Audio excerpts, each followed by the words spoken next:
Salve, nação corintiana, aqui é o Corinho, trazendo informações sobre o nosso Coringão. Bom, vamos falar de Gabriel Moscardo, Matias Rojas e Bruno Mendes. Bom, esses três foi convocado pelas suas seleções, né?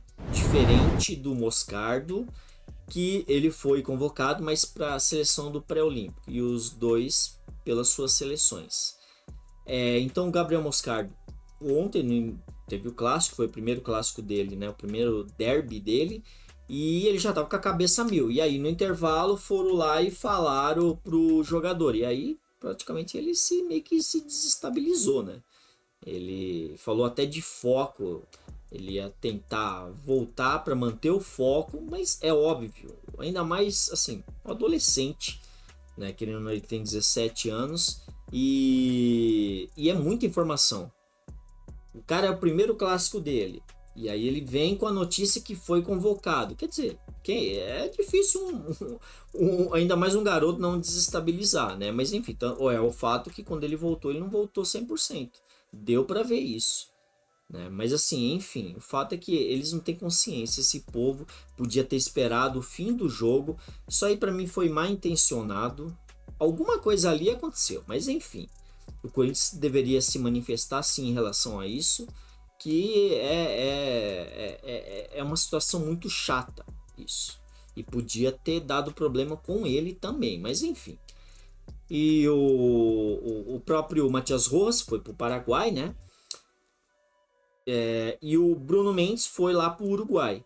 O problema é que desses três, quem não pode atuar no meio da semana que vem contra o Fortaleza é o seu próprio Bruno Mendes, que ele vai jogar dia 12 e dia 14, praticamente ele vai ter que reintegrar, né, ao elenco. Então, assim, a chance dele não jogar é imensa. O ruim é que na lateral, o Fagner ainda tá lesionado.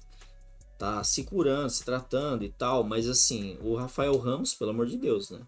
Ele não vem nem sendo colocado à disposição. Então, imagina como tá a situação do Corinthians na lateral, né? Esperamos que dê para ele que o técnico uruguai lá não coloque ele em 90 minutos, né? Para ele poder voltar e poder atuar. Mas, enfim. Então, parabéns aos três jogadores. Isso mostra que o Corinthians tem grandes jogadores, né, em suas seleções.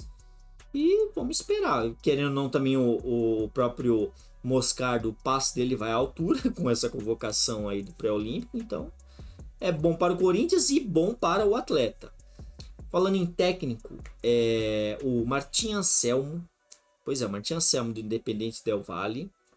Ele pode ser o próximo alvo do Corinthians. Porque um programa esportivo equatoriano disse esse fim de semana que se o Augusto Melo for eleito presidente do Corinthians aí em novembro, nas eleições, o ano que vem ele estará no Parque São Jorge, Martim Anselmo. Então, assim, é um baita de um técnico.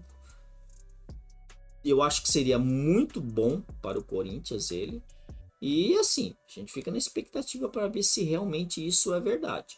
Se for para colocar os dois trabalhos entre Martim Anselmo e o próprio Mano Menezes, como estão falando aí, eu prefiro o Martim Anselmo, né? Ele deve trazer muitas coisas novas, né? Mas assim, enfim, vamos esperar aí até a próxima eleição aí para ver o que vai dar também, né? Porque a gente não sabe o que vai dar, mas enfim, é isso.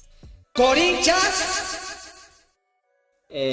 A gestão do Duílio em clássicos, né? Principalmente o derby. 11 jogos na gestão dele, uma vitória, 6 derrotas e 4 empates. Não precisa nem falar, né? Se é favorável, né? Então, tipo assim, eu acho que foi uma das piores administrações do Corinthians. Eu acho que a gente nunca perdeu tanto um derby, porque, assim, é ridículo. A gestão dele, a gente ganha um jogo apenas, e ainda perdemos outros em casa, isso que é o pior, né? Não basta a gente perder fora, ainda perde em casa. Então é assim, foi muito mal administrado nosso clube por esse ser aí, para não falar outra coisa. E a gente vai esperar aí, porque ele falou que ia cuidar das finanças. Vamos só esperar quando ele sair, vamos ver a finança.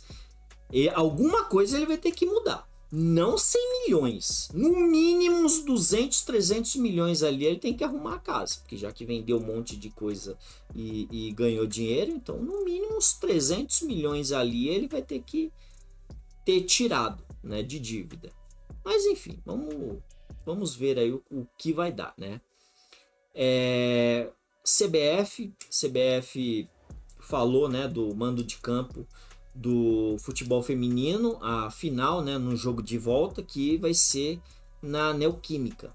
Então, o primeiro jogo vai ser nessa quinta, né, dia 7, às 4h20 da tarde, e no domingo vai ser às 4 horas da tarde. Corinthians e Ferroviária. Então, vamos esperar aí, tomara que as brabas vençam os 2 jogos, né, e a gente vai ser campeão de novo, vai ser pentacampeão. Temos 4 brasileiros, né? E o técnico lá também vai ficar até o fim da Libertadores, né? Que vai, parece que do dia 5 ao dia 28. E então, vamos ver, né? Vamos ver o que vai dar. Corinthians! O jogador Michael, ele, de acordo com um jornalista bem conceituado europeu, ele falou que tem um clube inglês interessado no jogador e isso nos preocupa.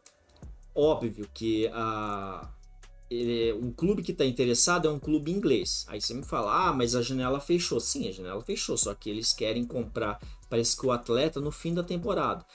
O problema não é esse ano, o problema é o ano que vem. Imagina, sem Moscardo, de repente, se alguém comprar o Moscardo, porque deve chover de gente no começo do ano, atrás do Moscardo, e o Michael. Olha o nosso meio de campo. A gente tá frito. Então a gente vai ter que já pensar em volantes também, antes do ano que vem, porque senão a gente vai ter problemas seríssimos. Tomara que ele não vá. E para fechar, vamos falar sobre o clássico, né? O clássico de ontem, que se for ver assim, foi um dos piores jogos, para falar a verdade, que a gente já viu. Um pior derby, um dos piores derbys, que basicamente teve 2 finalizações de chance real de gol e morreu, não teve mais nada de diferente. Teve assim o destaque do Michael, que ele perdeu um gol e ainda fez aquela falta lá que sem comentários, né? Quase que arranca lá a perna do porco lá. Mas enfim, o fato é que assim foi muito pobre o futebol do Corinthians.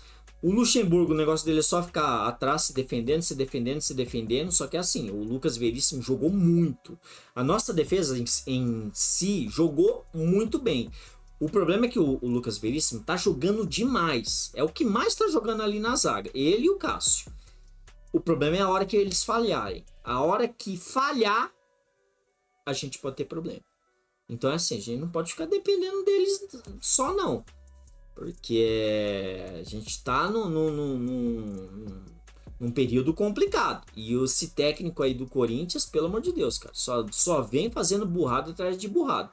Já, tudo bem, ele colocou lá o Juliano lá pra tentar armar. O Juliano ainda conseguiu fazer algumas coisas lá, mas assim, foi muito pouco. Pelo futebol que ele tinha, é muito pouco.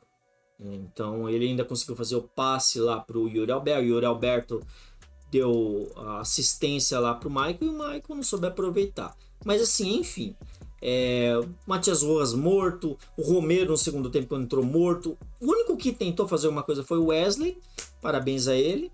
Mas assim, Mandorinha não faz verão, né? Então ele não deu para fazer muita coisa. E o Cássio não precisa nem falar, mano. O Cássio e o Veríssimo foram os melhores em campo. A gente parou na 13ª posição, na mesma posição praticamente. O próximo jogo vai ser contra o Fortaleza. Esperamos que o Corinthians traga de lá pontos, né? O empate tá ótimo, mas a vitória é melhor ainda, né? Esperamos que o Corinthians vença lá em Fortaleza no meio da semana que vem, na quarta-feira.